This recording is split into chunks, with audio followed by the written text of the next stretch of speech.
तैसा पुरवी धरावी ते इच्छा. जशी त्यांनी इच्छा मनात धरली तसं रूप धारण करतो. त्यांच्या डोक्यात देवानं यावं कोणतं काम करावं असं त्यांच्या डोक्यात आहे. कोणाच्या? साधू पुरुषाच्या. संतांच्या डोक्यामध्ये, संतांच्या बुद्धीमध्ये, संतांच्या मान्यतेमध्ये देवानं यावं आणि कोणतं काम करावं हे अपेक्षित आहे. ते काम येऊन करतो, त्याचं नाव देव. विठाला विठाला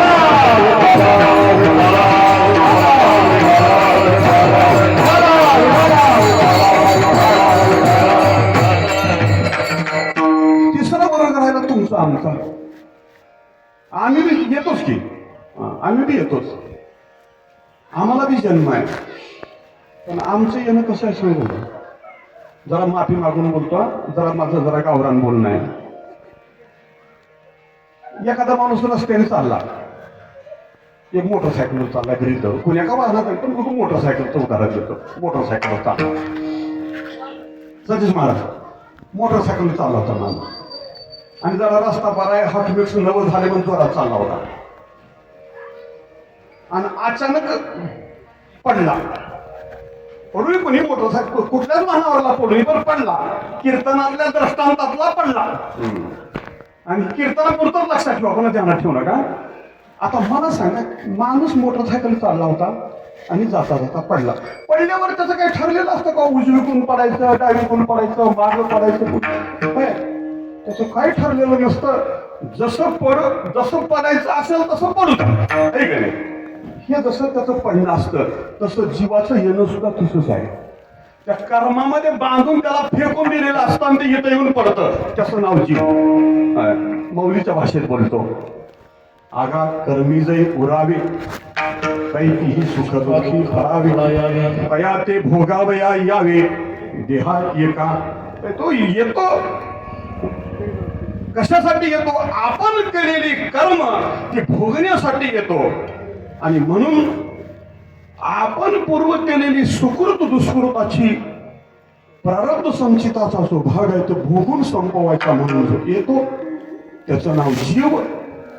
मागच्या कर्माची फलश्रुती म्हणून इथं येऊन ती कर्म फलश्रुती पूर्ण करून त्या कर्माच्या भोगातून अलिप्त होण्यासाठी येतो तो जीव.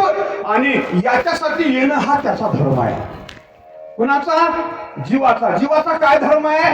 आपलं मागचं जर पुण्य असेल तर इथं मजेत राहायचं, हा त्याचा काय आहे? धर्म. माग पाप केलं असलं तर इथं आता दुःखात राहणे, हा काय त्याचा धर्म.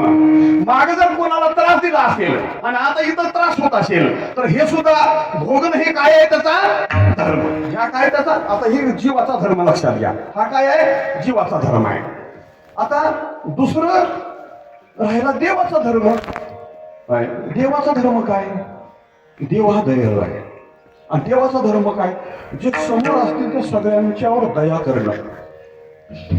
आणि जिथं दया असते तिथं देव असतो. नुसती दया नाही, जिथं क्षमा असते तिथं देव असतो. आणि जिथं दया आणि क्षमा असतात तिथं शांती असते. आणि हे तीन जिथं असतात तिथं देव राहतात.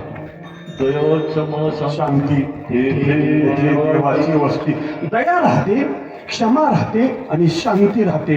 आणि हे तीन धर्म हे तीन अवच्छेदक ज्याच्या जवळ राहतात तो देवाचा धर्म. तो काय? देवाचा धर्म. म्हणून देवाचा धर्म वेगळा, जीवाचा धर्म वेगळा आणि संतांचा धर्म वेगळा. संतांचा धर्म काय? वाढावया सुख भक्ती भाव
भावधर्म हा संतांचा धर्म आहे.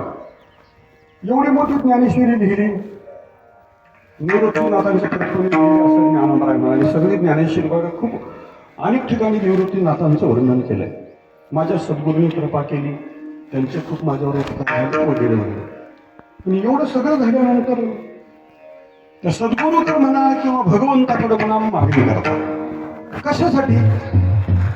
ज्या लोकांनी आतापर्यंत जगू दिलं नाही, होय, ज्या लोकांनी आतापर्यंत जगू दिलं नाही, ज्या लोकांनी आतापर्यंत खाऊ दिलं नाही, ज्या लोकांनी आतापर्यंत झोपू दिलं नाही, अशा लोकांना उतार, त्यांचा उतार होण्यासाठी जे खळांची व्यंकटी सांग जगाच्या कल्याणा, जगाच्या कल्याणा, जगाच्या कल्याणा, जगाच्या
कल्याणा, संतांच्या विभूती वा ध्येय कष्टविती परोपकारी.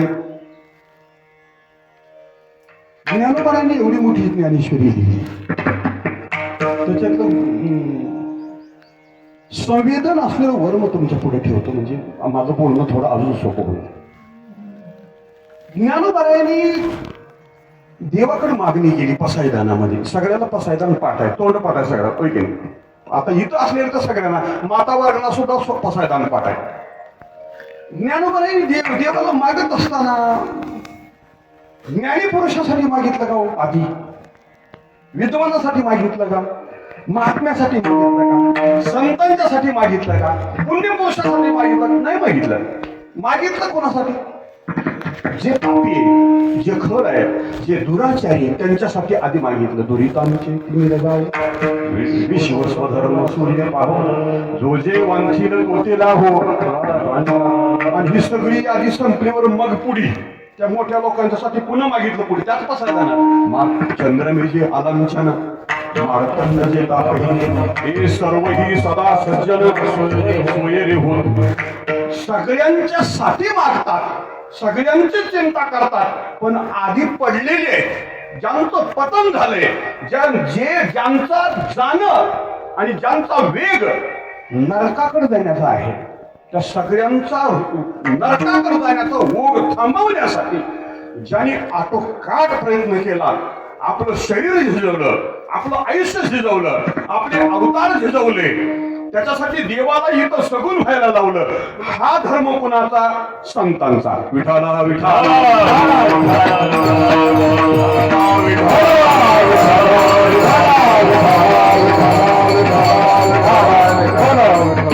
आता राहिला देवाचा धर्म.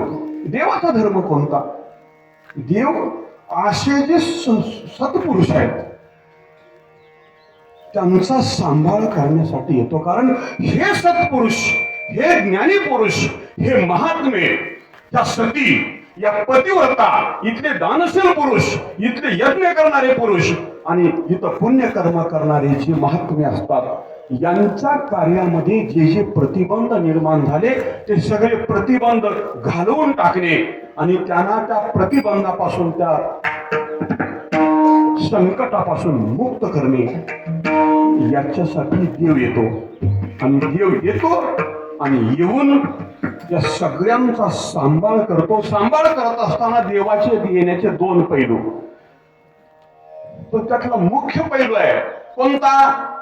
जे साधू पुरुष आहेत त्यांचा सांभाळ करणे. परित्राणाय साधूनाम विनाशाय दुष्कृताम. दुष्ट लोकांना त्याच्यातल्या दुष्कृती आहेत त्यांना संपवण्यासाठी. विनाशायच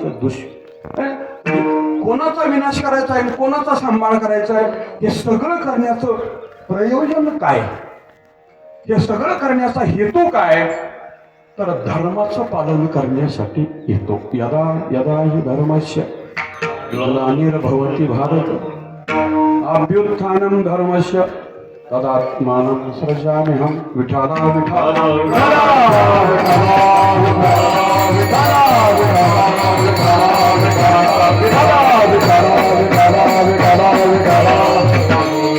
म्हणून देव येतो आणि देव धर्माची स्थापना करतो. तुकाराम महाराज इथं तोच मुद्दा उपस्थित करतात. देव कशाला येतो? अभंगाच्या पहिल्या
पोटाची जाऊ की आपुल्या पाळीशी भक्तजना धर्माचं संरक्षण करण्यासाठी येतो.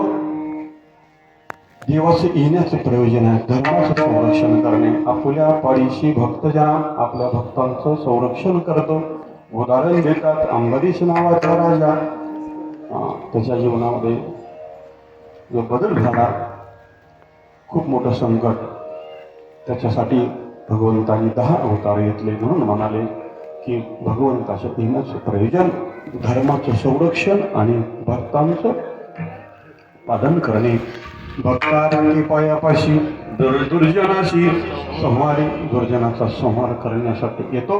हे भगवंताचं ब्रीद आहे, असा भगवान आणि महाराज म्हणाले. असा देव अवतीर्ण होतो. अशा देवाच्या अवतीर्ण होण्याचा अंबरीषासाठी 10 अवतार भगवंताने घेतले. त्याच्यापैकी आजचा जो अवतार आहे तो प्रभू रामचंद्रांचा. अयोध्येमध्ये भगवान प्रगट झाले, सूर्यवंशामध्ये प्रगट झाले. खूप पुण्यशील असा वंश की ज्या सूर्यवंशाला खूप मोठी धर्मस्थापनेची परंपरा होती. खूप पुण्यवान, पुण्याचरण करणारे, सत्शील सुशील सुकुलीन असे राजे ज्या वंशामध्ये झाले, त्या वंशाचं नाव आहे सूर्यवंश. बाप वारकरी आहे आणि पोराला चालायला 35 फुटाचा रस्ता पुरत नाही. परंपरेनं पिढ्यानं पिढ्या शोध घ्या, पिढ्यानं पिढ्यानं परंपरेनं कितीही दिवस शोध घ्या, किती पिढ्या तपासा, पण तिथं पुण्यशीलच. आणि एक लक्षात घ्या, श्रीमंत आहेत, ज्ञानी आहेत, भगवंताची भक्ती करणारे आहेत, तपश्चर्या करणारे आहेत, यज्ञ दानादी कर्म करणारे आहेत आणि सगळं अनुकूल आहे, अशा प्रकारची माणसं पण निरहंकारी आहे. एक लक्षात घ्या, श्रीमंत असलेला माणूस निरहंकारी राहत नाही, असाच चालतो. ज्ञानी असलेला माणूस निरहंकारी राहत नाही, असाच राहतो. लोकांच्याकडून मान्यता मिळालेला माणूस निरहंकारी राहत नाही, अहंकारामध्ये डुबून जातो, बुडून जातो. पण या सूर्यवंशाची अशी एक परंपरा की त्या परंपरेमध्ये असे सगळे थोर माणसं पण महात्मे होऊन गेले.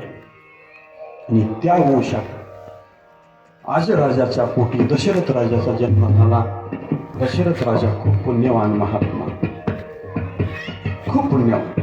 अहो विचार करा, आपल्या पोटी जर पोरग चांगलं जन्माला वाटत असलं तर आपण चांगलं असलं, आपण पुण्यवान असलं तर पोरग चांगलं जन्माला येईल. सगळ्या जगाचा बाप ज्याच्या पोटी जन्माला येतो त्या महापुरुषाकडून काय थोडं पुण्य असेल का? अशांच्या पोटी जन्म. आणि त्या दशरथ राजाला त्यांच्या पोटी भगवंतानी अवतार घेतला. त्याची सुद्धा पूर्वपीठिका खूप गुंतागुंतीची. त्याच्या पोटी जन्माला येतं तर देव त्याची बी परीक्षा घेतो, लक्षात घ्या. तसा सहजासहजी येत नाही, त्याची पण परीक्षा घेतो. त्याची ज्याला बाप म्हणून स्वीकारायचे त्याची बी परीक्षा घेतो. हा असा हुशार आहे देव, होय. ज्याच्या पोटी ज्याला बाप म्हणून स्वीकार करायचे त्याची बी परीक्षा घ्यावी का? घेतो त्याची सुद्धा परीक्षा. अंतरीची घेतो गोडी, पाहे जोडी भावाची, अंतकरण तपासून घेतो त्याचा आधी. असा हा देव आहे. आणि त्याचा किती वेळ किती राहिला आता? 11:51 म्हणजे अजून 9 मिनिट आहेत. 9 मिनिटात आपण जाऊ तिथपर्यंत. विठाला विठाला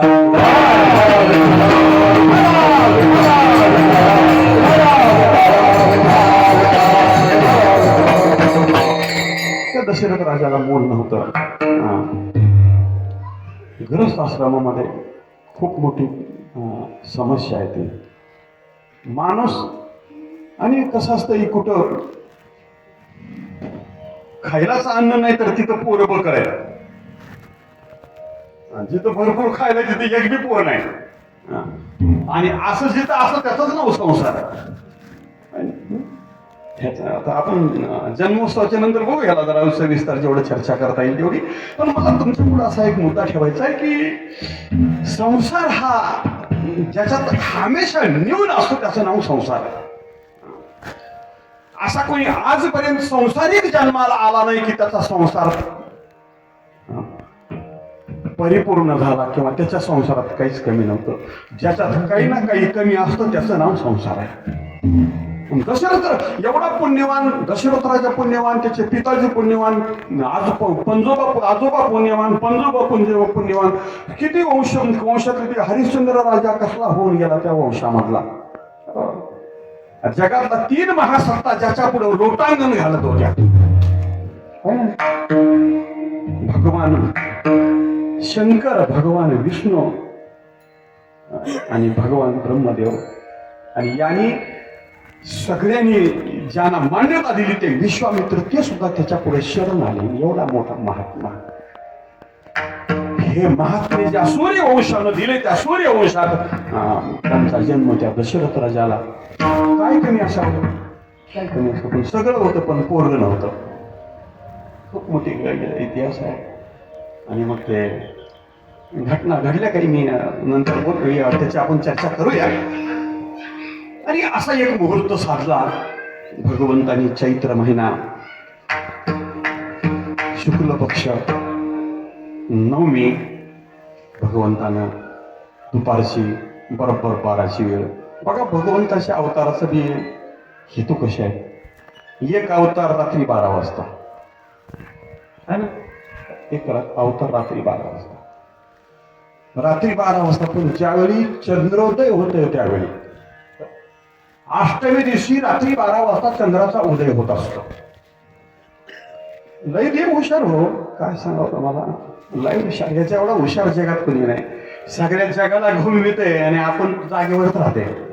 जरा सुद्धा इकडे इकडे स्वतःला काही होऊ देत नाही. कमळासारखा असा तो आहे. आणि मग रात्री 12 वाजता अंधारात, आणि इकडं दिवसा 12 वाजता. स्वतः प्रकाशमान आहे. जगातही सूर्यनारायणाचा प्रकाश आहे. अशा वेळी अवतीर्ण होतो उत्तम हा चैत्र मास, ऋतू वसंताचा दिवस, शुक्ल पक्षी ही नवमी, उभे सुरवर योमी. सूर्यनारायण वर चढत चढत चाललेला आहे. ही कधी थांबत नाही बघा. सूर्य सारखं चलत राहतो. मी लय गमतीने म्हणत असतो, माणसाचं आयुष्य कधी थांबत नाही, सारखं चलत राहते, जात राहते. काळ्याचे पांढरे झाले, लहानाचे म्हातारे झाले, पण गेलेलं आयुष्य कळलं नाही. ते कधी जातं ते कळत नाही. हे कोण? आयुष्य. हे आयुष्य गेलेलं कळत नाही आणि सूर्य चाललेला कळत नाही. असा चलत चलत चलत बराबर गोष्टीवर आला. मध्यानाशी दिनकर पळभरी होय स्थिर. भगवान प्रभू रामचंद्र अवतीर्ण होणार म्हणलं तर कधीच न थांबणारा सूर्य. रामनवमी दिवशी भगवान रामचंद्रांच्या जन्मोत्सवा दिवशी भगवान जन्मले तेव्हा पर्व स्थिर झालता. आता बी स्थिर होते, फक्त मुहूर्त साधला पाहिजे. आता भगवंताची अजून परंपरा आहे. बघायचं असं तर तुम्ही बाहेर जाऊन बघा 12 वाजता, तुमच्या डोळ्याला जमलं तर. ते सरकत नाही ते पुढे, तिथं जागेवर थांबतो. म्हणून नामदेव राहिले जात माध्यानाशी दिनकर पळभरी होय स्थिर. धन्य मी त्रिभुवनी माझे वंशी, चक्रपाणी माझ्या वंशात देव आला. मी धन्य आहे. दशरथ राजा म्हणतो माझा वंश धन्य आहे. सुशोभित ही दिशा 10 दिशा सजलेल्या आहेत. कशासाठी? सगळ्या जगाचा बाप येणार स्वागत करण्यासाठी. सुशोभित ही दिशा, आनंद नरनारी शेषा. लोकांना आनंद झाला. ज्यानं धरतीला आधार दिलाय तो शेष नारायण सुद्धा प्रसन्न झाला. तो सुद्धा खुश आहे. तो सुद्धा प्रसन्न वदन आहे. तो सुद्धा भगवंताच्या येण्याची वाट बघतोय. आणि मग असा येतो देव, पण तुमच्या आमच्यासारखा येऊनही संभव नाही त्याला. म्हणून भगवंताच्या येण्याला महाराज म्हणतात. झाला ना वेळ? बोला कडू बोला. ते आयोनी संभव आपण म्हणा पूर्ण. उत्तम चैत्र मास, वसंताचा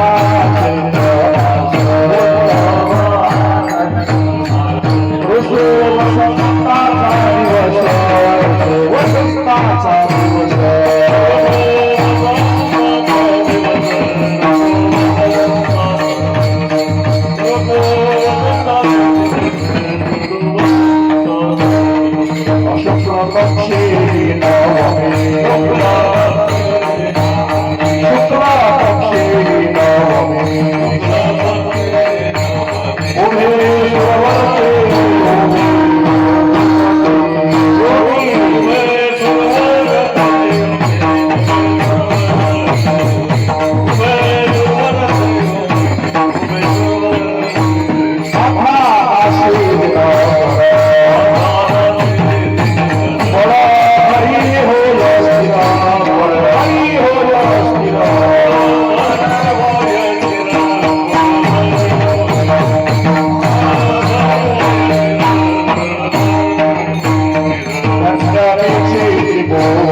मंडलिक वरती होईल, सगळेजण उभं राहा सर्वांनी मिळून उभे राहायचं. आणि फुलं अर्पण करा आणि पुन्हा जागेवर बसा. बोला पंढरी हरिभोर श्री ज्ञानदेव तुकाराम पंढरीनाथ भगवान की जय. पौंढरीनाथ महाराज की जय. रामचंद्र भगवान